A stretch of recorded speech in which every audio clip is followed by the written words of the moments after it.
یہ بہت پرانے زمانے کی بات ہے جب دنیا آج جیسی نہیں تھی۔ ایک دور دراز پہاڑوں کے درمیان ایک چھوٹا سا گاؤں تھا جہاں زہران نام کا ایک غریب لکڑہارا رہتا تھا۔ اس کی عمر اب 50 سال سے زیادہ ہو چکی تھی اور چہرے پر گہری جھریاں اس کی مشکل زندگی کی گواہی دے رہی تھیں۔ زہران ہر صبح اندھیروں میں اٹھتا، اپنی پرانی زنگ آئی کلہاڑی اٹھاتا اور گھنے جنگل کی طرف چل پڑتا جہاں وہ دن بھر لکڑیاں کاٹتا رہتا۔ اس کے ہاتھ اتنے خردار اور زخمی ہو چکے تھے کہ لکڑی کی چھال جیسا محسوس ہوتے تھے۔ شام تک وہ لکڑیوں کا بھاری گٹھا بناتا اور پھر 2 گھنٹے کی پیدل مسافت طے کر کے گاؤں کے بازار پہنچتا۔ وہاں کچھ امیر لوگ دکاندار اس سے لکڑیاں خریدتے اور وہ کچھ دیناروں کے بدلے اپنی محنت بیچ دیتا۔ یہ دینار اتنے کم ہوتے کہ بس ایک وقت کی سوکھی روٹی اور تھوڑا نمک خرید سکتا تھا۔ کبھی کبھی تو وہ بھی نصیب نہ ہوتی اور وہ بھوکا ہی سو جاتا۔ لیکن زہران کی اصلی تکلیف اس کی غربت بھوک نہ تھی، بلکہ اس کا اپنا گھر تھا جو اس کے لیے جہنم بن چکا تھا۔ اس کی بیوی سلم، جس کے ساتھ اس نے جوانی کے خوشحال دن گزارے تھے، اب اس سے سخت نفرت کرتی تھی۔ وہ صبح سے شام تک اسے تانے مارتی، اس کی غربت پر روتی چیختی اور اسے کوستی رہتی۔ ایک دن جب زہران تھکا ہارا گھر لوٹا اور کچھ دینار اس کے حوالے کیے تو سلم نے وہ دینار اس کے منہ پر پھینک دیے اور چیختے ہوئے کہا کہ یہ بھکاریوں جیسی زندگی وہ اب نہیں گزار سکتی۔ اس نے کہا کہ شہر کا امیر تاجر سعید اسے شادی کا پیغام بھیج چکا ہے اور وہ اس خوشحال زندگی کو چن رہی ہے۔ زہران خاموش کھڑا رہا، اس کی آنکھوں میں آنسو تھے لیکن زبان پر کوئی شکایت نہ تھی۔ اگلے دن جب برفانی طوفان آنے والا تھا، سلم نے اپنا سامان باندھا اور سعید کی شاندار بگی میں بیٹھ کر ہمیشہ کے لیے چلی گئی۔ زہران ٹوٹے دل کے ساتھ اپنے چھوٹے سے جھونپڑے میں اکیلا رہ گیا جہاں چولہے کی آگ بھی بجھ چکی تھی اور سردی اس کی ہڈیوں تک پہنچ رہی تھی۔ اس رات طوفان اتنا سخت تھا کہ جنگلی جانور بھی اپنی غفواہے میں چھپ گئے تھے۔ زہران اپنے ٹوٹے پھوٹے جھونپڑے میں ڈانسز سے کانپ رہا تھا اور اسے محسوس ہو رہا تھا کہ شاید یہ اس کی آخری رات ہے۔ لکڑی ختم ہو چکی تھی، کھانا ختم تھا اور امید بھی ختم ہو چکی تھی۔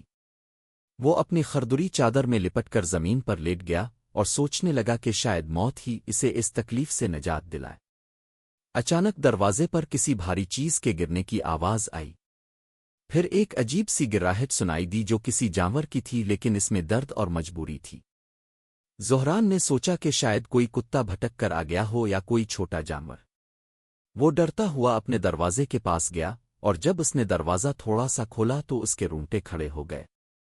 سامنے ایک بہت بڑا سیاہ بھیڑیا کھڑا تھا جس کا قد اتنا تھا کہ اگر وہ اپنی پچھلی ٹانگوں پر کھڑا ہوتا تو ایک آدمی سے بھی لمبا دکھتا۔